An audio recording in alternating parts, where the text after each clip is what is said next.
ASI pre परीक्षा व मुख्य परीक्षा दोनों में ही भारत के सामान्य अध्ययन का बहुत ही अहम योगदान है। इसकी उचित रणनीति व पॉइंट टू पॉइंट तैयारी आपको मेरिट सूची में महत्वपूर्ण जगह दिलाने में काफ़ी लाभदायक साबित होगी। हमने हमारे पिछले वीडियोस के माध्यम से छत्तीसगढ़ सब इंस्पेक्टर की विषयवार तैयारी कैसे करनी है, कौन से सब्जेक्ट से कितने अंकों के प्रश्न पूछे जा सकते हैं, उसकी सटीक जानकारी आप तक उपलब्ध कराए हैं। अगर आप ये वीडियो नहीं देख पाए हैं तो वीडियो के डिस्क्रिप्शन में लिंक अवेलेबल है, आप वहां से देखकर उचित रणनीति के साथ तैयारी करके सफल हो सकते हैं। So hello friends, welcome to my YouTube channel Abhyast academy. आज हम एएसआई सिलेबस के महत्वपूर्ण सब्जेक्ट भारत के इतिहास व राष्ट्रीय आंदोलन वाले भाग से आपके परीक्षा में पूछे जाने की पूरी संभावना वाले 50 महत्वपूर्ण प्रश्न पूरे उत्तर सहित लाए हैं, जो आपकी तैयारी में गति प्रदान करेगी।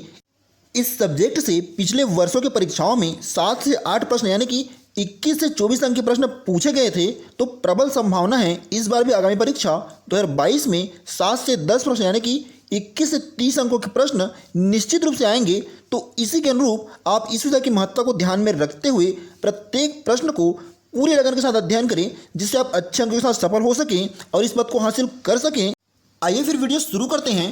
प्रश्न पहला देखिएगा, निम्नलिखित युगों में से कौन सा सुमेलित है? इसमें 4 ऑप्शन दिए गए हैं। पहला ऑप्शन है ऑप्शन ए कुषाण गांधार कला शैली, ऑप्शन बी मुगल अजंता चित्रकारी, ऑप्शन सी मराठा पहाड़ी चित्रशैली और ऑप्शन डी सिंधु घाटी सभ्यता चित्रित धूसर मृदभांड। इसका सही उत्तर है ऑप्शन ए कुषाण गांधार कला शैली। ध्यान दीजिएगा, गांधार कला में पहली बार बुद्ध की मूर्तियां बनाई गई थी। प्रश्न बहुत ही इंपॉर्टेंट है। गांधार कला में सबसे पहली बार बुद्ध की मूर्तियां बनाई गई थी और कनिष्क के काल में गांधार कला का विकास तेजी से हुआ था। इस बात का आप ध्यान रखेंगे। बाकी तीनों option, option B, option C और ऑप्शन डी सुमेलित नहीं है। बात करें अजंता चित्रकारी की, तो ये भगवान बुद्ध से संबंधित है, जो महाराष्ट्र के औरंगाबाद के निकट स्थित है। अगला है पहाड़ी चित्रशैली। ध्यान दीजिएगा, पहाड़ी चित्रशैली स्थानीय प्रकृति की सुंदरता और मुगल चित्रकला से संबंधित है, जो हिमालय, पंजाब और जम्मू कश्मीर के घाटियों में स्थित है। अगला आता है चित्रित धूसर मृदभांड। ये उत्तर भारत के लौह युग से संबंधित है। उत्तर भारत की तांबा और लोहे से संबंधित संस्कृति है।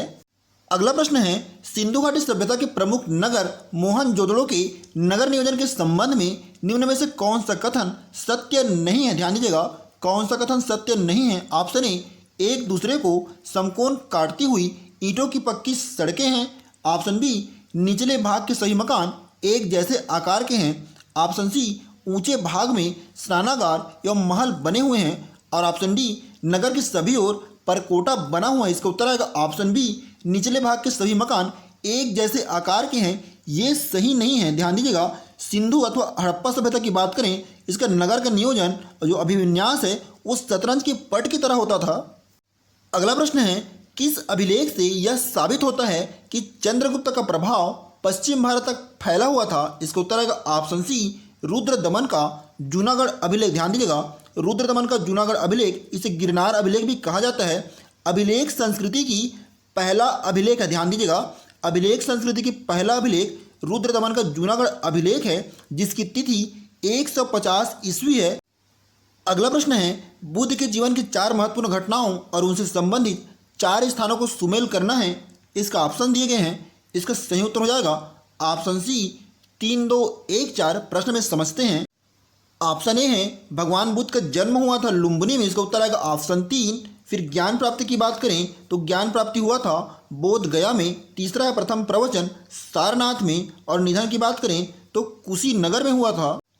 अगला प्रश्न है हिंदू विधि द्वारा मान्य कर कितना था? इसका सही उत्तर आएगा ऑप्शन बी उपज का 6ठा भाग। अगला देखिएगा, प्रश्न है निम्न पर विचार कीजिए। पहला है ईसा पूर्व 6ठी सदी में विश्व की प्रथम गणतंत्र व्यवस्था वैशाली में थी। दूसरा है डेरियस या दारा पहली ईरानी शासक था जिसने भारत पर 516 ईस्वी पूर्व में आक्रमण किया था। तीसरा है बुद्ध की खड़ी आकृति की प्रतिमा कुषाण काल में बनाई गई थी। इसके लिए ऑप्शन दिया गया है। इसका सही उत्तर है ऑप्शन डी 1, 2, 3। ये तीनों सही हैं।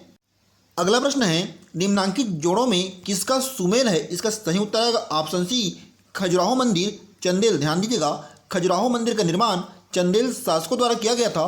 बाकी ये तीनों ऑप्शन सुमेलित नहीं है। अगला देखिएगा, प्रश्न है आरंभिक वैदिक साहित्य में सर्वाधिक वर्णित नदी है? ध्यान दीजिएगा, आरंभिक वैदिक साहित्य में सर्वाधिक वर्णित नदी है, इसका उत्तर आएगा ऑप्शन ए सिंधु नदी। अगला प्रश्न है, सिकंदर के हमले के समय भारत पर, उत्तर भारत पर निम्नलिखित राजवंशों में से किस एक का शासन था? इसका उत्तर आएगा ऑप्शन ए, किसका था? नंद वंश का। बात करें सिकंदर की, उसको अलेक्जेंडर के नाम से भी जाना जाता था। इन्होंने 326 ईसा पूर्व में भारत पर आक्रमण किया था। ध्यान दीजिएगा, सिकंदर जो है यूनान राज्य के मकदूनिया का शासक था। सिकंदर के गुरु का नाम अरस्तु था। 326 ईसा पूर्व में सिकंदर हिंदू कुश पर्वत को पार करके उत्तर भारत पर आक्रमण किया था। उस समय शासक कौन था? नंद वंश के शासक घनानंद थे। अगला प्रश्न है, नर्मदा नदी पर सम्राट हर्ष के दक्षिणावर्ती अग्रगमन को किसने रोका था? इसका उत्तर आएगा ऑप्शन बी पुलकेशिन द्वितीय ने। ध्यान दीजिएगा, पुलकेशिन द्वितीय वातापी के चालुक्य वंश के राजा थे। इन्होंने नर्मदा नदी के तट पर हर्षवर्धन से युद्ध किया था और हर्ष को हराया था। अगला प्रश्न बहुत ही महत्वपूर्ण है, बिल्कुल ध्यान देखिएगा। प्राचीन नगर तक्षशिला, ध्यान दीजिएगा, प्राचीन नगर तक्षशिला निम्नलिखित में से किनके बीच स्थित था? इसका उत्तर आएगा ऑप्शन ए सिंधु तथा झेलम के बीच। ध्यान दीजिएगा, तक्षशिला प्राचीन भारत में गांधार देश की राजधानी और शिक्षा का प्रमुख केंद्र था। चाणक्य यहाँ के आचार्य थे। 405 ईस्वी में यहाँ फाहियान आया था। वर्तमान समय की बात करें तो तक्षशिला पाकिस्तान के, ध्यान दीजिएगा, पाकिस्तान के पंजाब प्रांत के रावलपिंडी जिले की एक तहसील और महत्वपूर्ण पुरातात्विक स्थल भी है। अगला प्रश्न है, प्राचीन काल के भारत पर आक्रमकों के संबंध में निम्नलिखित में से कौन सा एक सही कालानुक्रम है? इसका सही उत्तर आएगा ऑप्शन ए यूनानी, फिर शक, फिर कुषाण, ये सही क्रम है। अगला देखिएगा, हर्षवर्धन के समय में निम्नलिखित में से कौन सी चीनी यात्री भारत आया था? इसका उत्तर आएगा ऑप्शन ए वेनसोंग। अगला महत्वपूर्ण प्रश्न है, दक्षिण भारत के चोल शासकों ने निम्नलिखित में से किस मंदिर का निर्माण किया था? इसका उत्तर आएगा ऑप्शन डी तंजौर का वृहदेश्वर मंदिर। ध्यान दीजिएगा, वृहदेश्वर मंदिर, इसको राजराजेश्वरम मंदिर भी कहा जाता है, तमिलनाडु के तंजौर में स्थित है और एक हिंदू मंदिर है जो पूरी तरह से ग्रेनाइट से निर्मित है। यूनेस्को ने विश्व धरोहर की सूची में इसको शामिल किया है। अगला प्रश्न है, निम्नलिखित में से किस स्थान पर गौतम बुद्ध ने अपना प्रथम प्रवचन दिया था? इसका उत्तर आएगा ऑप्शन सी, कहाँ? सारनाथ में। अगला देखिएगा, विजयनगर के किस शासक ने चीन के सम्राट के पास अपना राजदूत भेजा था? इसका उत्तर आएगा ऑप्शन बी, किसने? बुक्का प्रथम ने। अगला है, प्रसिद्ध बीवी का मकबरा यहाँ स्थित, कहाँ स्थित है? ऑप्शन डी औरंगाबाद में स्थित है। अगला है, चित्तौड़गढ़ में विजय स्तंभ, विजय बुर्ज किसने बनाया था? इसका उत्तर आएगा ऑप्शन सी राणा कुंभा ने। ध्यान दीजिएगा, किसने बनाया था? राणा कुंभा ने। अगला है, प्रश्न है, दीन इलाही की घोषणा हुई थी, दीन इलाही की घोषणा कब हुई थी? इसका उत्तर आएगा ऑप्शन ए 1581 ईस्वी में। एक खास सूचना आप तक पहुंचानी थी। हम आपके तैयारी को तेजी प्रदान करने और आपके तैयारी के आकलन के लिए एएसआई परीक्षा का टेस्ट सीरीज आगामी 24 अप्रैल से लाने जा रहे हैं। इसके लिए आपको क्या करना है, हमारे अभ्यस्त एकेडमी के ऐप्स को या तो प्ले स्टोर से डाउनलोड कर लीजिए या वीडियो के डिस्क्रिप्शन में इसका लिंक अवेलेबल है, आप वहां से डाउनलोड कर सकते हैं। इसके साथ साथ हम इस ऐप्स में जितने भी वीडियो अपलोड कर रहे हैं उसका उत्तर के साथ पीडीएफ भी अपलोड करने वाले हैं। अगला महत्वपूर्ण प्रश्न है, पानीपत की युद्ध में बाबर की जीत का मुख्य कारण क्या था? ऑप्शन ए उसकी घुड़सवार सेना, ऑप्शन बी उसकी सैन्य कुशलता, ऑप्शन सी तुलुगमा प्रथा और ऑप्शन डी अफगानों की आपसी फूट। इसका सही उत्तर आएगा ऑप्शन सी तुलुगमा प्रथा।